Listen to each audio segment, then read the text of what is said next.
Ես ողջունում եմ այս քննարկման կազմակերպումը, այլընտրանքային նախագծեր խումբը մշտապես արդյունավետ եւ արդիական քննարկումներ է կազմակերպում եւ Հայաստանում դրա անհրաժեշտությունը կա։ Ինչ վերաբերում է թեմային, մենք պետք է հասկանանք, որ Հայաստանի օրվա իշխանությունը դարձել է ճակերտավոր խաղաղության, վախի եւ ժամանակավոր եւ մեկ մարդու կմահաճույքից կախված հրադադարի վաճառական։ Նրանք փորձում են վախի եւ ճակերտավոր այդ խաղաղության միջոցով վերարտադրվել, որից հետո շարունակելու են բավարարել թուրք-ադրբեջանական նախապայմանները, քանի որ դա է իրենց աթոռին մնալու կամ կաշին փրկելու հնարավորությունը։ Այս իշխանությունը վախենում է Սաակաշվիլու ճակատագրին արժանանալուց եւ դրա համար այդ վախից գործողությունների է դիմում, որը ամեն օր Հայաստանը մտցնում է նոր խնդիրների մեջ։ Մեր հասարակությանը մենք պետք է շատ պարզ եւ բաց ներկայացնենք, թե ինչ են նշանակում թուրք-ադրբեջանական նախապայմանները։ Նախ բանակցությունների մասին։ Սուտ է այն պնդումը, որ հայ-ադրբեջանական ուղիղ բանակցություններ են տեղ ունենում։ Իրականում կա միջնորդ, դա Թուրքիան է, եւ կա պահանջներ թելադրող, դա Ադրբեջանն է։ Հայաստանը այդ հարաբերություններում օբյեկտի դեր է կատարում, այսինքն ընդհանրապես բավարարում է թուրք-ադրբեջանական նախապայմանները։ Որոնք են այդ նախապայմանները։ Սկզբում մի քիչ կետերով, այսպես երկար կթվարկեմ, հետո շատ ավելի կարճ ձևակերպում կտամ դրան։ Ուրեմն կային նախապայմաններ, որոնք Թուրքիան ու Ադրբեջանը արդեն ստացել են, բավարարվել են նրանց ուզածը, դա Արցախի ամբողջական կլանումն է,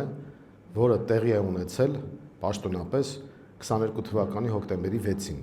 երբ որ Արցախը դավադրաբար ճանաչվեց Ադրբեջանի մաս։ Դրան արդեն հաջորդեց Զանգեզուրի միջանցքի պահանջը, բայց սա ամենը չէ։ Հայ ժողովուրդը պետք է իմանա, որ Թուրքիայի ու Ադրբեջանի պահանջները հետևյալ բովանդակություն ունեն։ Առաջին երկրորդ կետերը կապ չունեն դրանց հերթականության։ Ես ուղղակի թվարկելու եմ։ Առաջին հայկական ատոմակայանի փակում։ Երկրորդ Հայաստանի դուրսբերում հապկից եւ ընդհանրապես զրկում դաշնակիցներից։ Երրորդ 102-րդ ռուսական ռազմաբազայի հեռացում Գյումրիից։ Չորրորդ Զանգեզուրի միջանցք։ Հինգերորդ ադրբեջանցիների բնակեցում Հայաստանում, 6-րդ Հայաստանի հանքերի փակում, 7-րդ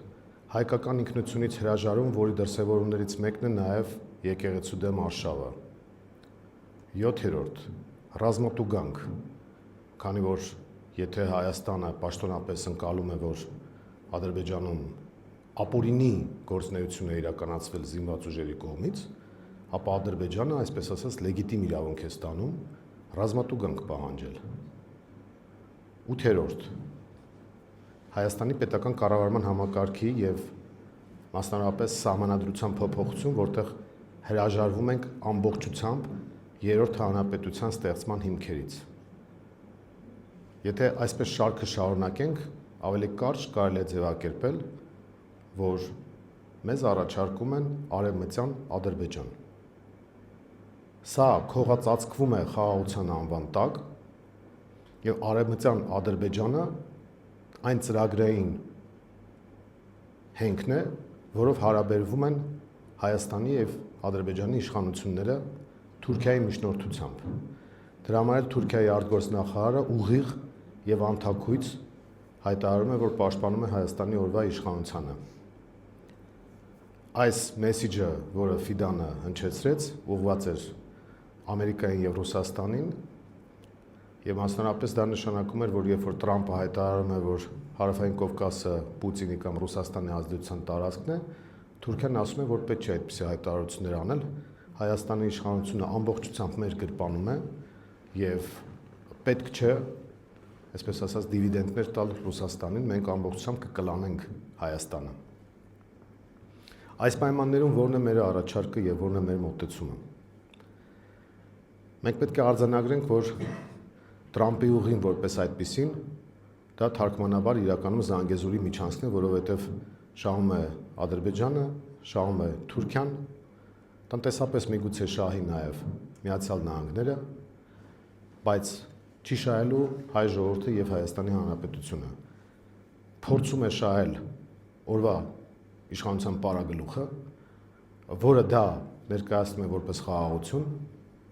եւ փորձում է այդ ճակերտավոր խաղաղությունը վաճառել հայ ժողովրդի վրա։ Իրական մոտեցումն այն է, որ մենք պետք է արձանագրենք, որ Տրամպի ուղով ոչ թե Հայաստանը ապաշրջափակվում է, այլ ընդհանրապես Թուրքիայի ու Ադրբեջանի համար անխոչնդոտ տարածք է հատկացվում։ Մենք դրական ենք գնահատում այն, որ Տրամպը ներգրաված է գործընթացների մեջ եւ ցանկանում է իրական խաղաղություն լինի, բայց նաեւ դրական ենք գնահատում այն անկեղծությունը, որը դրսևորում է Միացյալ Նահանգները, հայտարարելով, որ իրենք անվտանգության երաշխավոր չեն։ Իսկ միջազգային հարաբերություններում չկա որևէ նախադեպ, երբ հայ-ադրբեջանական կոնֆլիկտի նախատիպը ունեցող որևէ կոնֆլիկտ կարգավորվել է առանց միջնորդ երաշխավորի։ Մեզ պետք է միջնորդ երաշխավոր, մեզ անհրաժեշտ է իրական ապաշրջափակում, իսկ դա նշանակում է, որ մենք պետք է պարիտետային սկզբունքով հնարավորություն ունենանք Հայաստանից բեռների փոխադրում իրականացնել եւ Իրան, Նախիջևանի տարածքով եւ Ադրբեջանի տարածքով Ռուսաստան։ Սա է իրական ապաշրջափակումը, որը կոչվում է հյուսիս-հարավ եւ արևելք-արևմուտք կոմունիկացիոն խաչմերուկ։ Հակառակ պարագայում մենք ստանում ենք միակողմանի զիջումներ առանց երաշխավորի եւ Հայաստանի Հանրապետության անվտանգությունը փաստորեն ապահովվում է մեկ մարդու միջոցով։ Դա Ալիևն է, որը եթե այդ օրը ցանկանա կլինի հրադադար, եթե չցանկանա չի լինի։ Ես հիշեցնեմ, որ 44-օրյա պատերազմից առաջ եւս մի պահ հայրենությանը հրամցնում էին, որ տեսեք խաղաղություն է, որովհետեւ դիպուկահարների պատերազմը կանգնած է եւ որևէ խնդիր չկա։ Բայց մենք տեսանք, թե հետագայում ինչ հսկայական զոհեր եւ կորուստներ ունեցանք այդ ահռելի մեծ պատերազմի ընթացքում։ Հիմա նույնն է, ուղղակի Թուրքիան ու Ադրբեջանը փորձում են այս ընթացքում PR ակցիաների միջոցով աջակցել այսպես կոչված ճակերտավոր խաղաղության ծրագրին, որպեսզի 26 թվականի հունիսի ընտրություններից հետո ստանան այն, ինչը ստացան 21 թվականի խորհրդարանական ընտրություններից հետո։ Մենք չպետք է թույլ տանք 21 թվականի կրկնություն։ Այդ խաբեությունը, որը եղել է 21 թվականին, թե իբր Արցախի համար պայքար ենք մղելու, ինքնորոշման իրավունք ենք պաշտպանելու, խաղաղություն ենք բերելու, մենք չպետք է թույլ տանք այդ խաբեության կրկնություն եւ ես համոզված եմ, որ մեր հանրության աչքերը բաց են եւ իրենք հասկանում են, թե ինչ է կատարվում, ուղղակի պետք է նաեւ այլընտրանք ներկայացնել, որի մասին ես արդեն խոսեցի, մենք պետք է վերաբանակցենք Տրամպի ուղու հետ կապված խնդիրները, օգոստոսի 8-ի հայտարարության հետ կապված նույնպես պետք է բանակցություններ վարվեն եւ հստակ պետք է երևան, թե ինչ երաշխիքներ են տրամադրվում։ Նայեք նույնիսկ Ուկրաինայի հարցում, երբ որ մենք տեսնում ենք ուղիղ առճակատում Արևմուտքի եւ Ռուսաստանի միջև, այն կետերը, 20 կետերը, որ քննարկվում են, բայց ճիշտ է, համաձայնության չեն եկել, բայց հստակ երևում են ինչ երաշխիքներ կան, ինչ պրոցեսներ կան, ինչ ճանապարհային քարտեզ կա։ Մեր պարագայում կա միայն միակողմանի զիջումներ։ Սա անընդունել է եւ սպառնում է Հայաստանի Հանրապետության գոյությանը։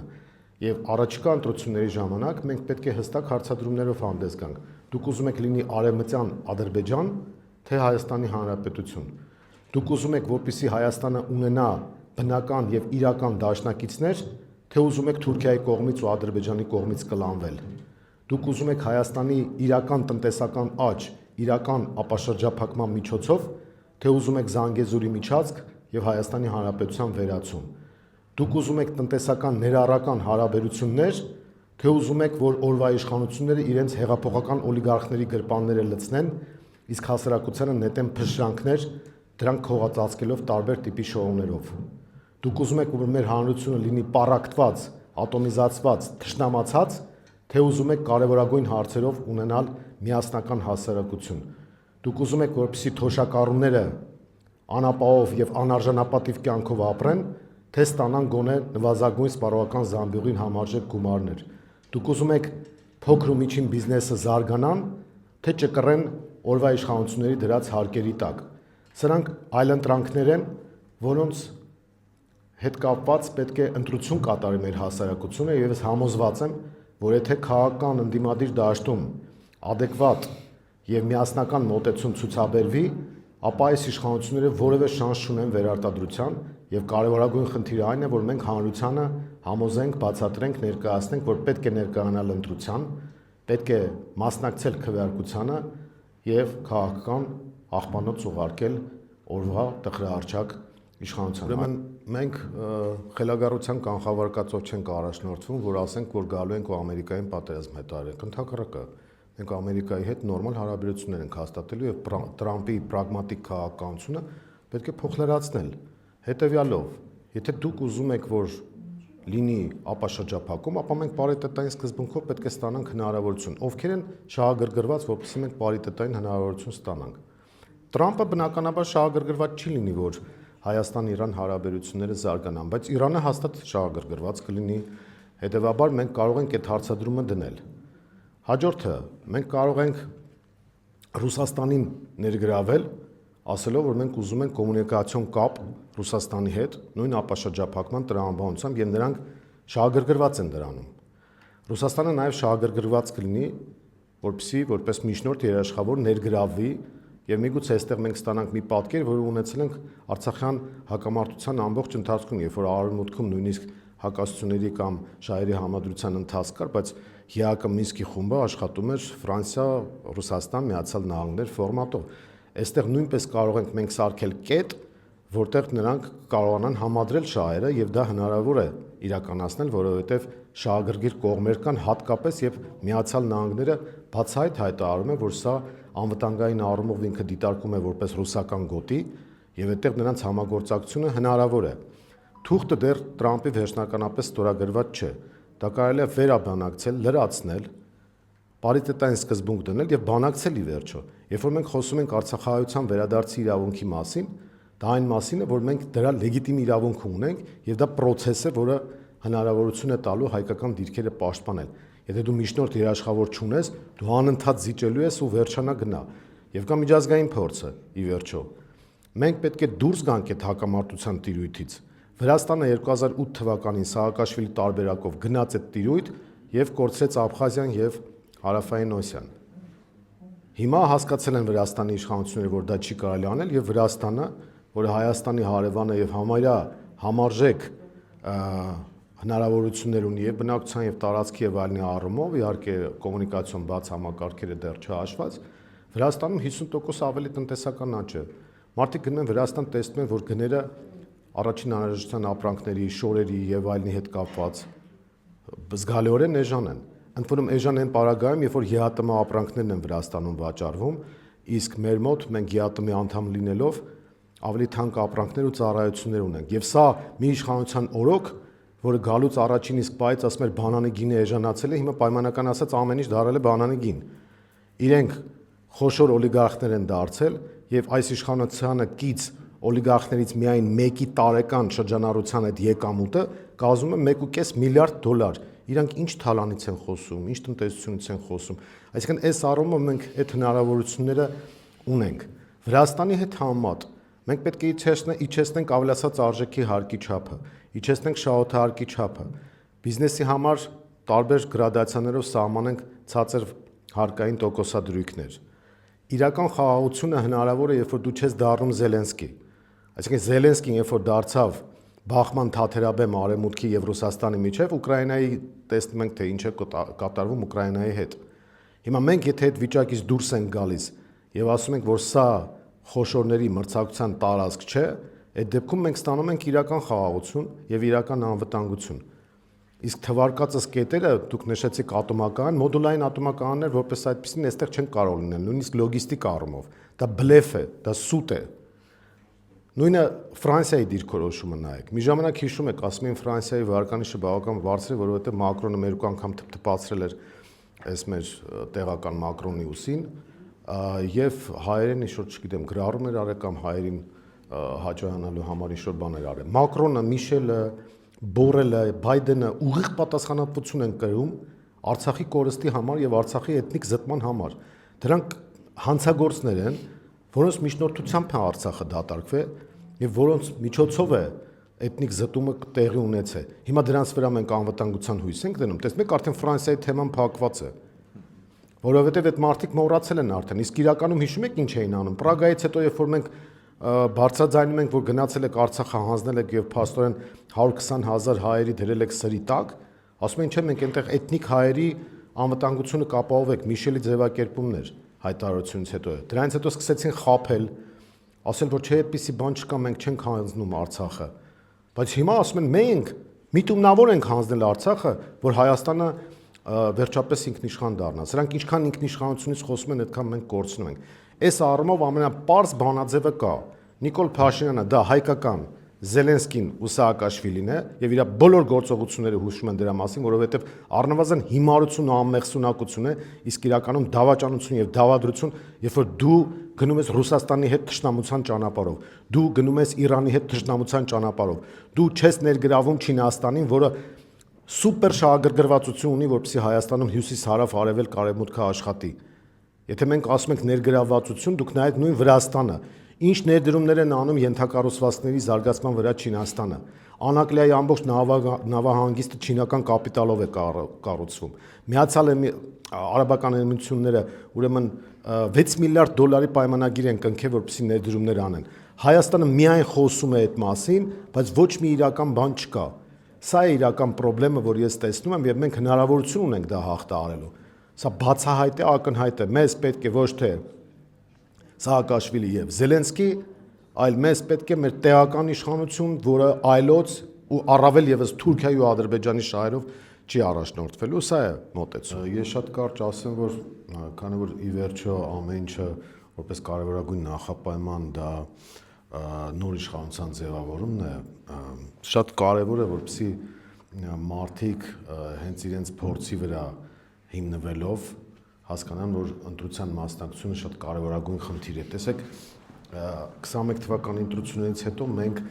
քաղաքականացված եւ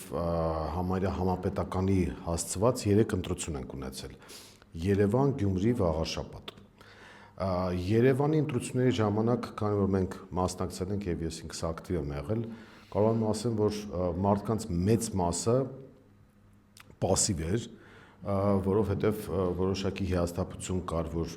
ասենք 21-ին իշխանությունը չփոխվեց, հետագայում մենք բոլորս ներգրավվեցինք դիմադրության շարժման մեջ եւ իդեպ ասեմ դրանով իսկ գոնե կարողացանք հետաձգել Արցախի հանձնումը եւ եթե կարողանանք փոփոխության հասնել, ապա այդ ողբերգական իրադարձությունները չէին լինի, բայց շատ կարևոր է ժամանակագրությունը, սա իդեպ պետքա մարդկանց բացատրել եւ դրա առիթը կլինի հասկացնենք թե ինչը ինչից հետո եղավ եւ ինչպես եղավ։ Ուրեմն հիասթափություն կար, նաեւ ապաթիա կար նաեւ քաղաքական դաշտում եւ շատերը ասում են որ պետք չի մասնակցել, հանրությունը միևնույն է 50+ տալու է ԿՊ-ին եւ բավական ցածր մասնակցության տոկոս արձանագրվեց Երևանում, բայց նույնիսկ այդ պայմաններում, երբ որ իշխանությունը ամբողջ վարչական լծակը կիրառել էր, բայց իրենք էլ էին, այսպես ասած, մի քիչ արխային ընկած, իրենք գործնականում պարտվել են, այսինքն ընդդիմադիր ձայնը ավելի շատ է եղել, քան իշխանության ձայնը, ուղղակի հետո մեքենայությունների միջոցով կարողացան վերարտադրվել։ Բայց Երևանը ըստ էության ազդակ դարձավ, որ ընտրություններով հնարավոր է ներգրավվածությամբ բան փոխել։ Գյումրիում իշխանությունները հանկարծակի եւ անակնկալի եկան, որովհետեւ չէին սպասում այդ աստիճանի մասնակցություն։ Այսինքն իշխանությունը ունի որոշակի X կոնստանտ քանակ ձայների, որից ավել ինքը վարչականով, կեղծիքներով, այդ ամեն ինչով դրանից ավել չի կարողանալու ապահովել։ Ընդ որում, երբ որ ինքը կենտրոնացած է մի տեղի վրա, իսկ Գյումրիում իրենք հայտարարակ կենտրոնացվածություն էին ապահովել եւ անսպասելիորեն իշխանության համար եւ դրականորեն հանրության համար հանրությունը բավական բարձր մասնակցություն ցուցաբերեց եւ իշխանությունը, այսպես ասած, ձեռքերը վեր բարձրացրեց։ Վաղարշապատում ցավոք սրտի այդ կոնսոլիդացիան չեղավ, Վաղարշապատում ես ձեզ ասեմ 2000 ձայնն է որոշիչ եղել, որովհետեւ մարդիկ այդ աստիճանի քաղաքականացվածություն չտեսան ընտրությունների ժամանակ, թող անհամեստ չթվա Մայր Հայաստանը ամենակաղաքականացված, այսպես լայնածավալ քարոզչական աշխատանքներ իրականացրել եւ մղել է հասարակությանը մասնակցության, բայց այսպես 1-2 ուժով դու չես կարող այդ մոբիլիզացիան ապահովել։ Եվ ցածր մասնակցությունը, որը խոսքը 4%-ի մասին է իդեպ։ 4% ցածր մասնակցությունը, 4-5% ցածր մասնակցությունը բերեց նրան, որ իշխանությունը վերարտադրվեց կամ նոր համայնքում իշխանություն ձևավորեց։ Ինչի եմ բերում ես սա, որ համապետական ընտրությունների ժամանակ հնարավոր է լինելու մոբիլիզացնել հանրությանը, որովհետև տարբեր ուժեր կարողանալու են ընտրազանգվածային մոբիլիզացիա ապահովել եւ այլ ընտրանքներ ներկայացնել։ Իդեալական տարբերակը իհարկե այն կլիներ, որ ամբողջ ընդդիմությունը հիմնական ուժերը միասնական ցուցակով գնան, ինչպես որ ժամանակին Վրաստանում Իվանիշվիլու միջոցով դա եղավ, բայց այդ մոդելը ոնց որ թե Հայաստանում չի աշխատում, գոնե այս պահին կամ առաջիկայում ես դա չեմ տեսնում եւ առիթ ունեցել եմ ասելու 2-3